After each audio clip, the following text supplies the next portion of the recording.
Hello everyone, welcome back to my YouTube channel let's learn with Gayatri. మన ఛానల్లో degree BSc computer science students ఎవరైతే స్టాటిస్టిక్స్ని major and minor సబ్జెక్ట్స్గా select చేసుకున్నారో వాళ్ళ కోసం one of the main important subject అయిన అప్లైడ్ స్టాటిస్టిక్స్ని syllabus wise, unit wise each and every topic explain చేస్తూ సిరీస్ స్టార్ట్ చేయడం జరిగింది. మన ఛానల్లో అప్లైడ్ స్టాటిస్టిక్స్ యూనిట్ 1కి సంబంధించి అన్ని వీడియోస్ కూడా విత్ నోట్స్తో ప్రొవైడ్ చేస్తూ నేను తెలుగులో ఎక్స్ప్లెయిన్ చేశాను. ఎవరైతే ఇంకా ఆ వీడియోస్ చెక్ చేయలేదో ఒకసారి చెక్ చేయండి. అండ్ ఎవరైతే మన ఛానల్ని ఫస్ట్ టైం చూస్తున్నారో please subscribe to our channel and మీ ఫ్రెండ్స్కి కూడా ఈ వీడియోస్ అనేది షేర్ చేయండి సో దట్ వాళ్ళకు కూడా యూజ్ అవుతుంది. మన ఛానల్లో నేను మీరు ఎగ్జామ్లో పేపర్ ఎలా ప్రజెంట్ చేయాలని నేను నోట్స్తో పాటు పేపర్ ప్రజెంట్ చేస్తున్నాను. సో దట్ మీరు ఇదే విధంగా ఎగ్జామ్లో కనుక ప్రజెంట్ చేసినట్లయితే డెఫినెట్లీ మీరు హైయెస్ట్ మార్క్స్ అనేది అవుట్ ఆఫ్ మార్క్స్ అనేది మీరు స్కోర్ చేస్తారు. ఆల్రెడీ మెజర్స్ ఆఫ్ ట్రెండ్స్కి సంబంధించి యూనిట్ 1లో లాస్ట్ టాపిక్ అనమాట మెజర్స్ ఆఫ్ ట్రెండ్స్ అనేది. అన్నీ ఏవైతే మెజర్స్ ఉంటాయో నేను అన్నీ మన ఛానల్లో అప్లోడ్ చేశాను. టోటల్ 4 ఉంటాయి. Free hand curve method or దీన్ని గ్రాఫికల్ మెథడ్ అని కూడా అంటారు. Next method of semi averages, method of curve fitting by using principle of least squares అనేవి 3 మెజర్స్ ఏవైతే ఉన్నాయో మెథడ్స్, ఈ 3 మెథడ్స్ కూడా నేను ఆల్రెడీ మన ఛానల్లో అప్లోడ్ చేశాను. ఎవరైతే వాటిని ఇంకా చెక్ చేయలేదో వెళ్ళి మన ఛానల్లో చెక్ చేయండి. ఈ వీడియోలో నేను 4th మెథడ్, ఫైనల్ మెథడ్ అయిన మెథడ్ ఆఫ్ మూవింగ్ యావరేజెస్ గురించి నేను థియరీ టాపిక్ అనేది ఎక్స్ప్లెయిన్ చేస్తాను.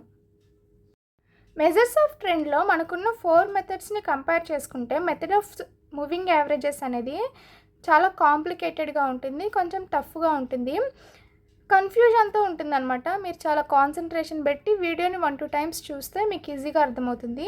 ఇక్కడ మెథడ్ ఆఫ్ మూవింగ్ యావరేజెస్ చూడండి, ఇది డెఫినేషన్ అనమాట. Moving averages consist A series of successive arithmetic means. మనం ఆల్రెడీ ప్రీవియస్ వీడియోస్లో మెథడ్ ఆఫ్ సెమీ యావరేజెస్ ఎలా ఉంటుందో చూసాం. అక్కడ మనం సెమీ యావరేజెస్ని క్యాలిక్యులేట్ చేసాం కదా, అదేవిధంగా ఇక్కడ మూవింగ్ యావరేజెస్ని క్యాలిక్యులేట్ చేస్తాం.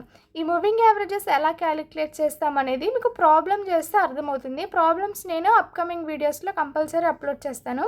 ఇక్కడ చూడండి, calculated for the values of a time series, each moving average based on the values in a fixed time interval is called period of moving averages. So ఏవైతే moving averages మనం fixed time ఇంటర్వెల్స్లో calculate చేస్తామో వాటిని period of moving averages అని అంటాం. These are shown against in the centre of period. So పీరియడ్కి అగైనిస్ట్గా సెంటర్లో మనం చూపిస్తాం అనమాట. If the period of moving average is m, then first average is the mean of the first to mth terms. ఇక్కడ ఏవైతే మనం మూవింగ్ యావరేజెస్ని క్యాలిక్యులేట్ చేస్తామో వాటిని అగైనిస్ట్ సెంటర్ ఆఫ్ పీరియడ్ అంటాం కదా. So period of moving averages మనం ఎంగా తీసుకుంటే first ఉన్న యావరేజ్ దాని యొక్క మీన్కి ఫస్ట్ mth టర్మ్ అని అంటాం. సో ఇది మీకు కొంచెం కాంప్లెక్స్గా ఉంటుంది. డెఫినేషన్ మీరు చదవండి. మీరు అప్కమింగ్ వీడియోస్లో ప్రాబ్లమ్స్ చేస్తే మీకు ఎలా చేస్తామనేది మీకు అర్థమవుతుంది. ఇది ప్రాసెస్ అన్నమాట, ప్రాసెస్ ఎలా చేస్తామనే ప్రాసెస్. నెక్స్ట్ ఫస్ట్ ఏమో mth టర్మ్ అనుకుంటాం, ఫస్ట్ యావరేజ్ మనం మీన్ mth టర్మ్ అనుకుంటే second average is mean of second m+1th term. So ఇలానే మనం third average is m+2th term. By leaving the previous observations and adding another observations we can get the required moving averages for the period of m. మనం ఏదైతే period of mకి moving averages calculate చేస్తున్నామో అవన్నీ మనం ఒక్కొక్క అబ్జర్వేషన్ని m+1th term, m+2th term అలాగే and up to so on ఏవైతే టర్మ్స్ ఉంటాయో వాటన్నీ లీవ్ చేసుకుంటూ ప్రీవియస్ అబ్జర్వేషన్స్ని లీవ్ చేసుకుంటూ వాటిని అనదర్ అబ్జర్వేషన్స్ని యాడ్ చేసుకుంటూ మనం క్యాలిక్యులేట్ చేస్తే యావరేజెస్ని మనకి రిక్వైర్డ్ పీరియడ్ ఏదైతే ఉంటుందో m దానికి కావాల్సిన యావరేజెస్ మూవింగ్ యావరేజ్ అనేది వస్తుందన్నమాట. ఇక్కడ మనకి 2 కేసెస్ ఉంటాయి. కేస్ 1 చూడండి, if the period of moving average m, మన period of moving average m అనేది ఆడ్ అయితే, ఆడ్ నెంబర్లో ఉంటే పీరియడ్ అనేది మీకు తెలుసు, నేను ఆల్రెడీ ప్రీవియస్ వీడియోస్లో నేర్పించాను. మనకి ఆడ్ నెంబరా ఈవెన్ నెంబరా పీరియడ్ అనేది ఎలా క్యాలిక్యులేట్ చేయాలని.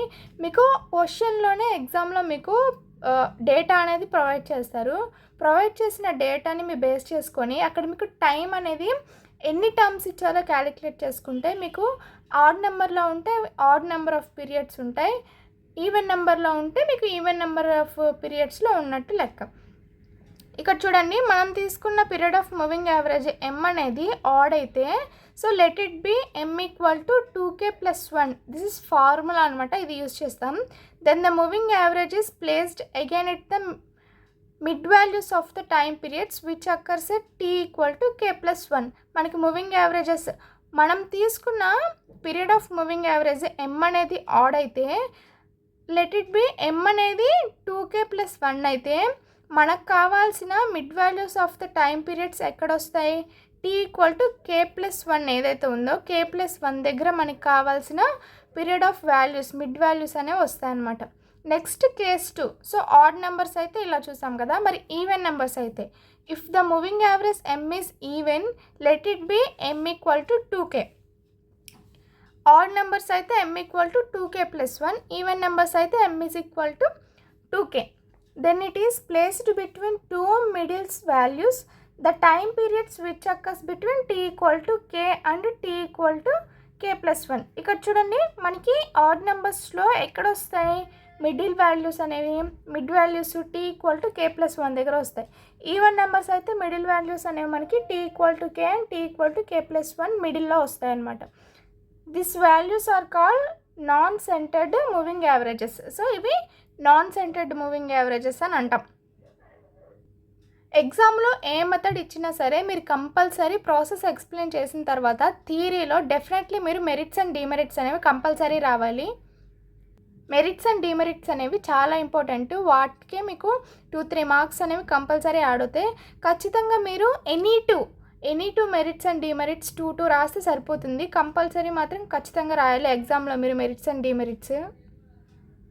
మెథడ్ ఆఫ్ మూవింగ్ యావరేజెస్కి సంబంధించి మెరిట్స్ అండ్ డిమెరిట్స్ ఏ విధంగా ఉంటాయి చూడండి. This method is simple and easy to calculate the trend values. మనకి ప్రీవియస్ వీడియోస్లో మీరు గ్రాఫికల్ మెథడ్ కానీ అలాగే మెథడ్ ఆఫ్ సెమీ యావరేజెస్లో మనకి trend values, future trend values estimate చేయడానికి మనకి పాసిబుల్ అవ్వదు. బట్ ఈ మెథడ్ ఆఫ్ మూవింగ్ యావరేజెస్లో మీరు ఏంటంటే ఫ్యూచర్ ట్రెండ్ వాల్యూస్ని ఎస్టిమేట్ చేయొచ్చు అనమాట. ఇది కొంచెం కాంప్లెక్స్గా ఉంటుంది, బట్ మీరు అర్థం చేసుకొని ప్రాసెస్ చేస్తే మీకు కంపల్సరీ క్యాలిక్యులేషన్ అనేది ఈజీగా ఉంటుంది. This method is very flexible. If we add or delete some more observations the calculation do not effect. So మనం అబ్జర్వేషన్స్ని యాడ్ చేసినా ఆర్ డిలీట్ చేసినా సరే క్యాలిక్యులేషన్ అనేది ఎఫెక్ట్ అవ్వదు, మనకి సేమ్ రిజల్ట్స్ వస్తాయి. It does not require any complicated mathematical calculations as compared with the curve fitting. మనం curve fittingలో method of curve fitting by using principle of least square అనే third మెథడ్లో మనం ఏం చేసాము, కాన్స్టెంట్స్ని ఎస్టిమేట్ చేసి ఫార్ములాస్ యూస్ చేసుకొని derivatives use చేసుకొని అలాగే లాగ్ వాల్యూస్ అప్లై చేసి చాలా కాంప్లెక్స్ క్యాలిక్యులేషన్స్ అనేవి చేసాం. బట్ ఈ మెథడ్ ఆఫ్ మూవింగ్ యావరేజెస్లో ఏంటంటే మీరు కాంప్లెక్స్ క్యాలిక్యులేషన్స్ ఏమీ చేయాల్సిన అవసరం లేదు, మీకు ఈజీగానే ఉంటాయి క్యాలిక్యులేషన్స్. నెక్స్ట్ డిమెరిట్స్ ఏ విధంగా ఉంటాయి చూడండి. This method does not provide the trend for all time periods. మనం ఇక్కడ మెథడ్ ఆఫ్ మూవింగ్ యావరేజెస్లో అన్ని టైం పీరియడ్స్ని యూస్ చేయమన్నమాట. సో దీనివల్ల ఏంటంటే అన్ని టైం పీరియడ్స్కి సంబంధించిన ట్రెండ్ వాల్యూస్ అనేవి రావు. In this method complete data is not used. మనం కంప్లీట్ డేటాని యూజ్ చేయమన్నమాట. మనకు తెలుసు కొన్ని యావరేజెస్ని లీవ్ చేస్తాము, కొన్ని డిలీట్ చేస్తాము, కొన్ని యాడ్ చేస్తాము. దానివల్ల కంప్లీట్ డేటాని యూజ్ చేయకపోవడం వల్ల ఏంటంటే మనకి యాక్యురేట్ రిజల్ట్స్ అనేవి రావు. Third one, this method cannot be used for forecasting or predicting the future trend. So future trend predict చేయడానికి యూజ్ అవ్వదు. And the selection of moving average is very important but it is not easy. So selection of moving యావరేజెస్ని select చేసుకోవడం చాలా important, కానీ అదంతా simple కాదు. This is affected by extreme values of the series. So వాల్యూస్లో మనకి ఇచ్చిన డేటాలో మనకి ఎక్స్ట్రీమ్ వాల్యూస్ అంటే హైయెస్ట్ వాల్యూస్ అంటే బిగ్ నెంబర్స్ ఉంటే ఏంటంటే సిరీస్ని ఎఫెక్ట్ చేస్తుంది అనమాట. మనకి స్మాల్ నెంబర్స్ ఉంటేనే క్యాలిక్యులేషన్స్ అనేవి యాక్యురేట్గా వస్తాయి, అదే బిగ్ నెంబర్స్ బిగ్ వాల్యూస్ ఉంటే సిరీస్ అనేది ఎఫెక్ట్ అవుతుంది. చూసారు కదా, ఈ విధంగా మనం మెథడ్ ఆఫ్ మూవింగ్ యావరేజెస్ అనే ప్రాసెస్ని ఇలా రాస్తాం. సేమ్ నేను ఏదైతే మీకు ఎక్స్ప్లెయిన్ చేశానో మీరు వీడియోని పాజ్ చేసుకొని నోట్స్ రాసుకొని సేమ్ ఇదే ఎగ్జామ్లో ప్రజెంట్ చేస్తే డెఫినెట్లీ మీకు అవుట్ ఆఫ్ మార్క్స్ అనేవి వస్తాయి. సో చూసారు కదా, ఈ వీడియోలో కనుక మీకు నా ఎక్స్ప్లెనేషన్ నచ్చినట్లయితే please to subscribe, share and comment, మీకు ఏమైనా డౌట్స్ ఉంటే కామెంట్ సెక్షన్లో కామెంట్స్ చేయండి. Thank you for watching.